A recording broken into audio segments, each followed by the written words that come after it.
Bienvenidos a mi canal.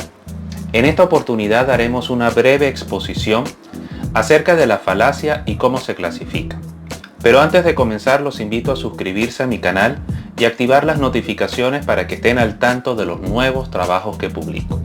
También pueden visitarme en mis redes sociales, abajo en la descripción les dejo los links para que vayan a ver. Sin más preámbulos, comencemos con el video. La palabra falacia proviene del latín fallacia con doble L, que significa engaño. Se define como un argumento lógicamente inconsistente, sin fundamento o inválido. Algunas falacias se cometen intencionalmente para persuadir o manipular a los demás.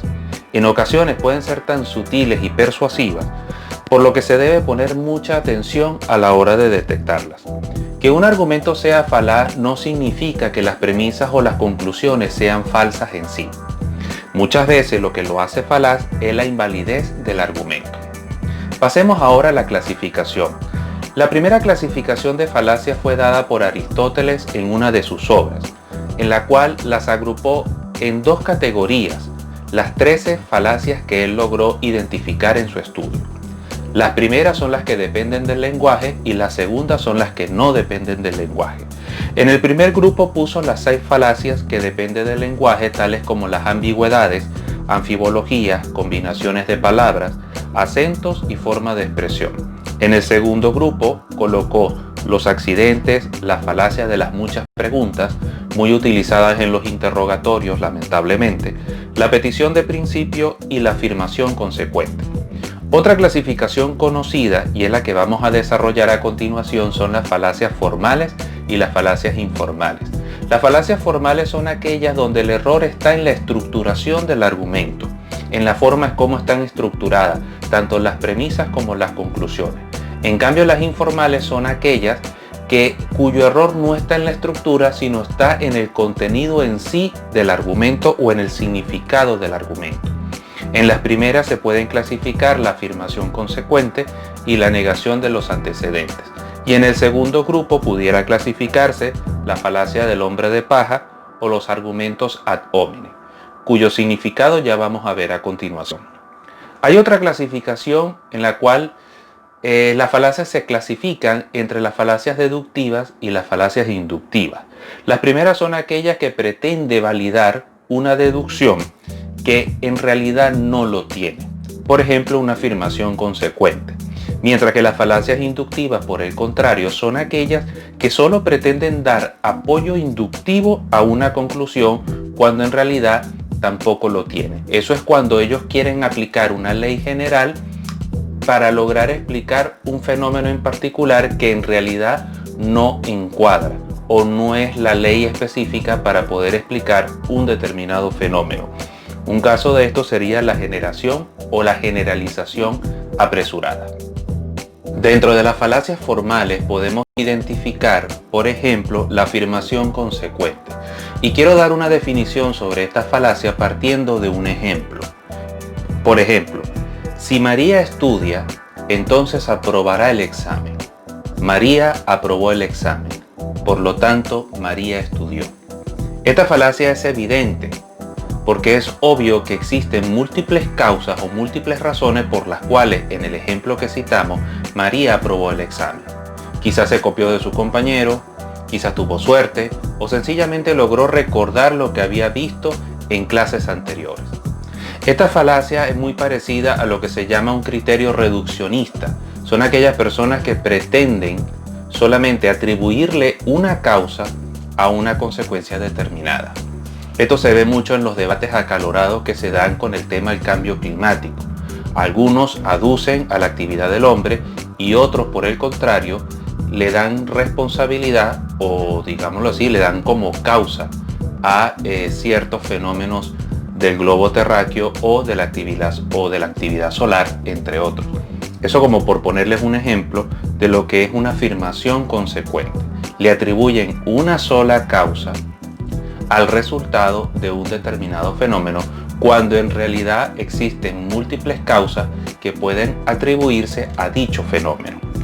Otra de las falacias formales está la generalización apresurada, también conocida como la falacia ad generalissensu. En esta falacia se intenta concluir una proposición general a partir de un número relativamente corto o pequeño de casos particulares. Por ejemplo, todas las personas altas que conozco son rápidas, por lo tanto, las personas altas son rápidas. Por supuesto que eso es completamente falso o inconsistente, porque hay personas altas que pueden ser lentas. Este fenómeno ocurre mucho en las redes sociales cuando quieren tratar de desacreditar o quieren tratar de denigrar o insultar a un grupo en específico, solamente por casos aislados. Hace varios meses atrás ocurrió que en las redes sociales comenzaron a publicar una serie de videos donde mostraban a personas de origen peruano maltratando a los venezolanos inmigrantes. Eso con la intención de crear una matriz de opinión de que todos los peruanos eran malos, cuando en realidad no lo son. Eso no quiere decir de que porque algunos peruanos maltrataron a algunos venezolanos, eso no significa que todos los peruanos sean iguales. De la misma forma ocurre cuando muestran videos en las redes sociales en la que un venezolano o un colombiano comete un delito y entonces tratan de implantar una matriz de opinión de que todos los colombianos o todos los venezolanos son delincuentes, cuando en realidad no lo es. Eso es lo que se llama una falacia, en este sentido una generalización apresurada o a generalicenso. Ahora comencemos con la segunda categoría, que son las falacias informales. Recordemos un poco el concepto. Las falacias informales son aquellas cuya falla argumentativa no está en su estructura, sino en su argumento en sí. Dentro de esta categoría vamos a señalar en primer lugar la falacia ad hominem. Se llama así a todo argumento que, en vez de atacar la posición o el argumento de quien lo expone, trata de descalificar a la persona que hace dicha exposición. Es decir, ataca al orador y no a su mensaje. La estrategia consiste en descalificar a su defensor para que de esa manera se pueda descalificar su dicho o su argumentación. Es un arma muy utilizada para aquellas personas que, al no tener argumentos que puedan rebatir, entonces deciden descalificar a la persona. Un ejemplo de este tipo de argumentación sería la siguiente: usted dice que robar está mal, pero usted también lo hace. Eso es una forma de falacia ad hominem. Es como pretender decir, no tienes moral para decir de que el robo es malo si tú cometes dicho acto. Eso es lo que quiere, o eso es lo que da significado a la falacia ad hominem. Al denunciar este tipo de falacia no se debe caer en el error de pensar que por existir un argumento ad hominem, la afirmación de quien argumenta sea necesariamente falsa o verdadera. Este último también es una falacia conocida como la falacia ad logica. El hecho de que alguien desacredite a un orador no prueba nada acerca de la falsedad o de la verdad de lo que éste diga. La falacia ad hominem es muy utilizada en el mundo de la política. Candidatos populistas, por ejemplo, utilizan esta herramienta con el objetivo de descalificar a sus adversarios, sobre todo aquellos que utilizan argumentos lógicos y racionales para rebatir sus ideas. Es un arma muy utilizada ya que, desafortunadamente, las descalificaciones y los insultos, cuando tienen cierto grado de humor, cala más en el ideario cultural o en el ideario colectivo que los argumentos lógicos y racionales. Esa es la razón por la cual, desafortunadamente, políticos irresponsables y que no tienen las herramientas para gobernar un país son los que lamentablemente llegan al poder. Luego tenemos la falacia ad verecundia, que es lo contrario, digámoslo así, de la falacia ad hominem. Se llama así a todo argumento que apela a la autoridad o al prestigio de alguien o de algo a fin de defender una conclusión, pero sin importar las razones que lo justifican. Es decir, en este caso en contrario no se busca descalificar a la persona, sino apelar a su prestigio para que esa argumentación tenga peso. Eso se ve mucho, lamentablemente, en la comunidad científica. El hecho que una persona haga una afirmación no quiere decir que esté en lo correcto, por muy premio Nobel que sea. Eso es lo que a grandes rasgos significa la falacia ad verecundia. Luego tenemos la falacia ad ignorancia. Argumento que defiende la verdad o la falsedad de una proposición porque no se ha podido demostrar lo contrario. Esto es una falacia muy típico en discusiones acaloradas entre ateos y creyentes. Por lo menos los creyentes tratan de rebatir las ideas de los ateos, aluciendo de que no hay pruebas de la no existencia de Dios. Eso es incurrir en lo que se llama una falacia ad ignorancia. Luego tenemos la falacia ad báculo, así como se escucha, ad báculo, es decir, la falacia con el palo. Ya eso les da una idea de qué es lo que significa este tipo de falacia. Es todo argumento que defiende una proposición pero basándose en la fuerza o en la amenaza. Esto es sinónimo también de lo que se llama la cultura de la cancelación. Cuando ven que un influencer o un creador de contenido da una opinión que de alguna u otra manera va en contra de la línea de ciertos grupos, en especial los grupos minoritarios, utilizan la falacia ad baculum, es decir, tratan de amenazarlo, de enviarles mensajes discriminativos en su contra, de descalificación. Muchas veces recurren a la amenaza para tratar de acallar a la persona.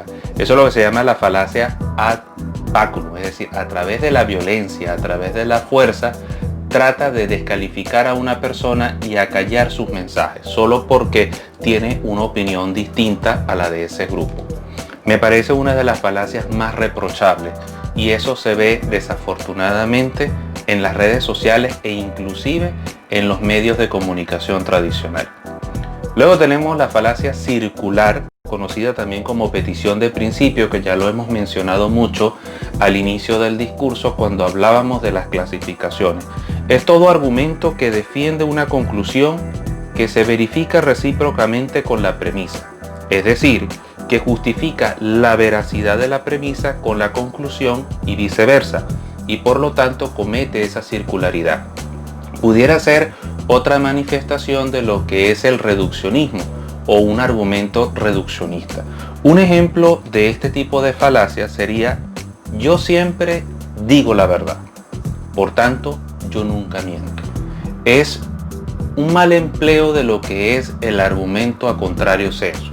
Si yo no miento, entonces siempre digo la verdad, y si digo la verdad, no miento.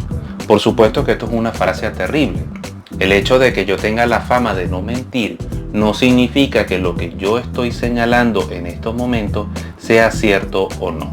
Es decir, aquí volvemos, es quizás parecido a una falacia ad verecundia, es decir, se apela al prestigio de la persona por su fama de ser sincero para, de alguna otra manera, señalar que lo que está diciendo es cierto o en su contrario, que es falso. Eso es lo que es una falacia circular y también muy reduccionista. En este argumento la conclusión, vuelvo y repito, está contenida en la premisa, pues obviamente decir la verdad es antónimo o contrario a mentir. Las peticiones de principio resultan mucho más persuasivas cuando son lo suficientemente largas como para hacer olvidar al receptor que la conclusión ya fue admitida en la premisa.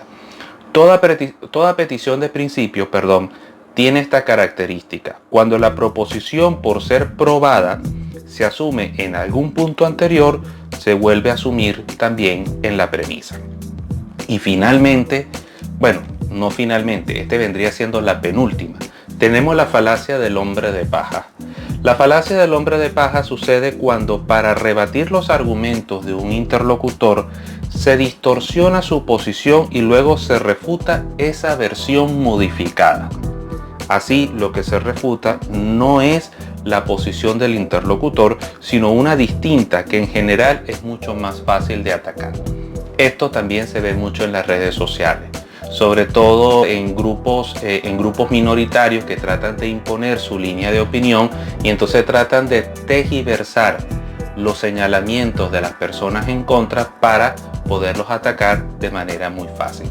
Y finalmente, y no menos importante, tenemos la falacia ad populum, es decir, que ellos apelan a la veracidad de un argumento por su popularidad y aceptación.